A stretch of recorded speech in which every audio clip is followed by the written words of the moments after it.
road accident yesterday. Now, to continue our discussion on Israeli Apartheid Week, activists across the world are gearing up for protests and discussion for the next 7 days. South Africa today launches its 12th annual Israel Apartheid Week. But what does this mean in the bigger picture now? Joining us in studio is the African Muslim theologian and anti-apartheid activist from the Center for Democracy at the University of Johannesburg, Professor Farid Esack. A very good morning to you, Professor. Good morning. Good to be with you, Eben. Nice to have you with us once again. You know, Prof, whatever you write these days flies around the world in 2 seconds, as they say. I've been following your utterings on social media the last couple of weeks. Mm-hmm. They've been very passionate around the issues of Israel and Israeli apartheid and so forth. Can you take us through the thought process? What has stirred the passions in you over the last couple of weeks? First of all, passion isn't generally in liberal discourse. Passion isn't seen as a good quality for academics to be having. Academics can have passion in bed. They can't have passion in public. I don't go along with that discourse. I think that in the last few weeks we have seen an escalation of how seriously the Israeli government is taking the boycott, divestment and sanctions movement. They have invested millions of dollars into this, into funding trips of many people, including South Africans, to Israel to go and show their side of the story. In fact, Eben, I suspect that the SABC will be inundated after Professor Yuri Davis, who is Jewish, by the way, and Israeli, after his interview, why are you not telling the other side of the story? And so the dominant narrative, of course, is the Israeli narrative. The cry for the other side of the story, when one goes to Palestine, it is really when domestic abuse is the common problem, then a man comes along and says, but look, you're not talking about the rights of men. Yeah. The man also has his side. Yes, of course, but the overwhelming problem is, and so I've always, from my days of the struggle against racism, to my days of the struggle against apartheid, to my struggle as a commissioner for gender equality, to my work as an AIDS activist, I've always struggled to see the world from the underside of history. What is being hidden from the dominant discourse? Yeah. And the dominant discourse in the world today is of the Jewish people as a persecuted people. Yeah. That indeed has for a long time been true. I don't think that our anger at the occupation of Palestine must ever diminish our revulsion at this huge crime that was committed against the Jewish people. But I'm sorry, you cannot use your victimhood against another people. The fact that you were abused when you were a child does not enable you to use that as an excuse to abuse another person. When I confront you with your current abuse, please don't throw your history of being abused at me. I am interested in your current victim, and I am interested in what you are currently doing. You do need to go and see a shrink. I understand that. Yeah. But that's not the point at the moment. The point is the dispossession and the occupation of other people of the land that they have also occupied for thousands of years. You talk about it almost as in an individual aspect. Is it a case of the abused becoming a classic, the abused becoming the abuser? And is what is happening now comparable with what happened during the Holocaust, as it's known? No, I don't think that the scale of the atrocities against the Palestinians committed by the Israelis, that is nearly on the scale of the Nazi Holocaust.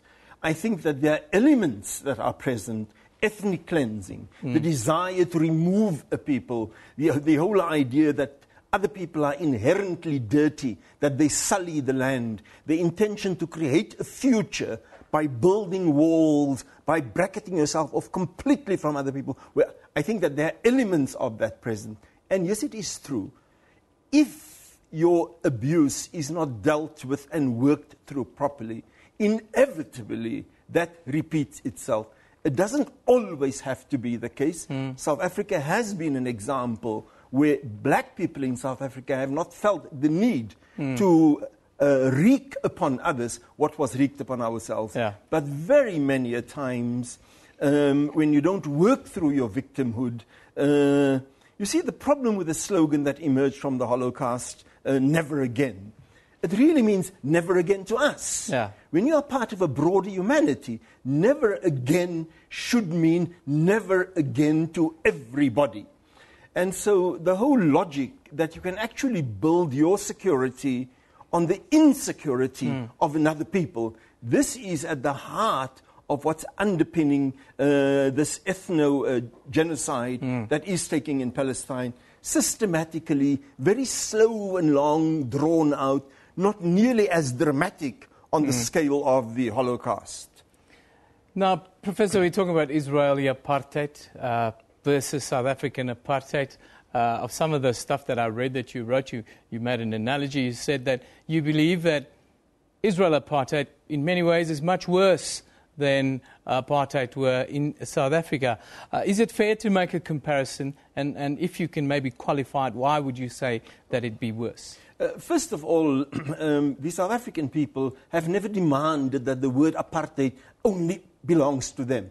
I have written about gender apartheid in the Arab countries. So apartheid doesn't have to exist only in the South African form. Yuri Davis has dealt adequately with how else it could be. But when you look, every single veteran of our country's liberation struggle, every single one of them that have been there have come back and they've said this. Here on the map we see what Palestine looked like originally. Yes. In the second map we see the United Nations partition. Yeah. The last map is the dramatic story of where we are at the moment. What is left, yes. What is left. And that really makes the South African homeland system looks glorious. Yeah. The South African homeland system, except for Botswana, the areas largely fitted in with each other. The green, what we see in the 2014 map, that is what Palestine looks like at the moment. So no person in the weirdest imaginations can possibly think that that can constitute a country. Then you have a whole range of other things. The legalization of torture under law. Yeah. The whole idea of collective punishment. The furthest that we in South Africa got with collective punishment was with the Uppington 14, when a whole group of people were charged with murder because they were all part of the same mob.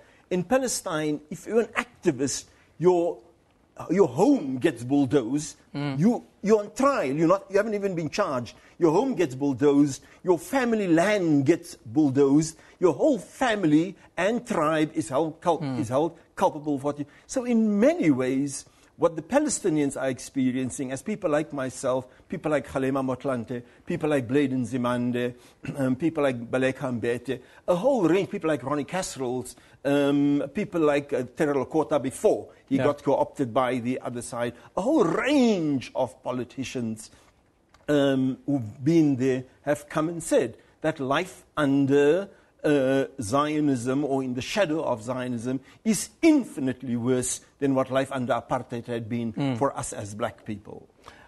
Tell us about the BDS campaign, boycott, divestment sanctions, disinvestment sanctions. Is this the strongest tool against this kind of apartheid, as you call? And do you think that this BDS campaign is capable of increasing in strength and volume in the months and years to come to really make a difference? Well, the Israeli government, more specifically Prime Minister Benjamin Netanyahu, he has made it clear that the BDS campaign is the single largest threat to Israel itself, and he said bigger than the security and bigger than the military threat.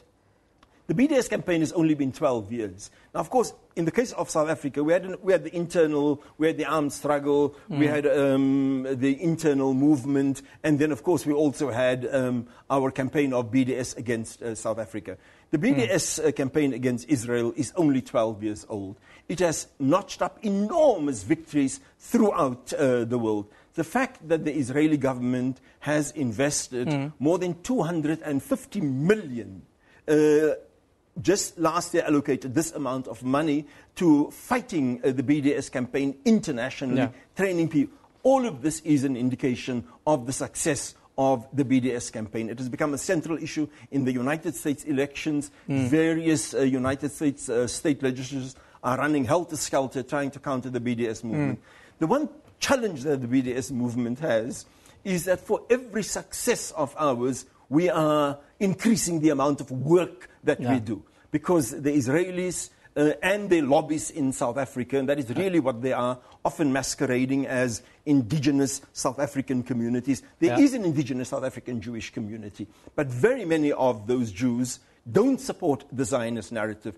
Unfortunately, some of those entities dominate the narrative where you say only the Archbishop speaks for the church. The pro-abortionists, the pro-women, Catholics and so on, they don't have a role in the church. And that's how the dynamic inside the Jewish community also works. Only the Jewish Board of Deputies speaks, nobody else speaks. But all of us know, like in the church, like in the Muslim community, there are significant other voices.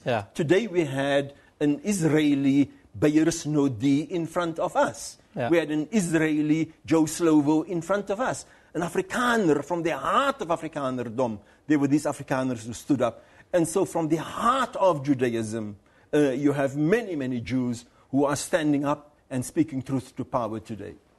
Prof, you've got 1 minute to tell us the way forward, the solution. How do we stop women and children from dying? You stop women and children from dying by putting an end to all war, by putting an end to all war throughout the world. But it's not just war. The occupation, the dehumanization of people, the dispossession of people, all of this takes its toll on people. A sensible alternative to all of this, if you want to stop this, is a simple, non-violent way of resistance, the Gandhi way for that matter.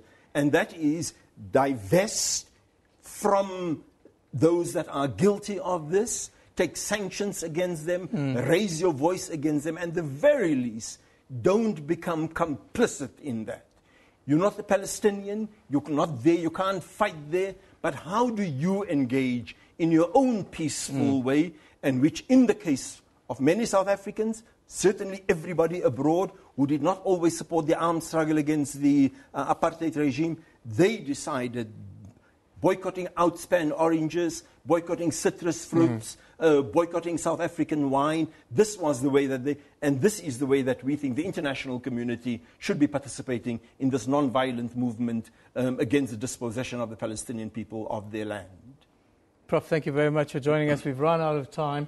Professor Farid Esack, well, he is a Muslim theologian and anti-apartheid activist from the Center for Democracy at the University of Johannesburg. Thank you for joining us. Of course, our discussion today is Israeli Apartheid Week. It kicks off today. It carries on for most of the rest of the week. We'll be back at the top of the hour with another complete news update. So don't go away. See you then.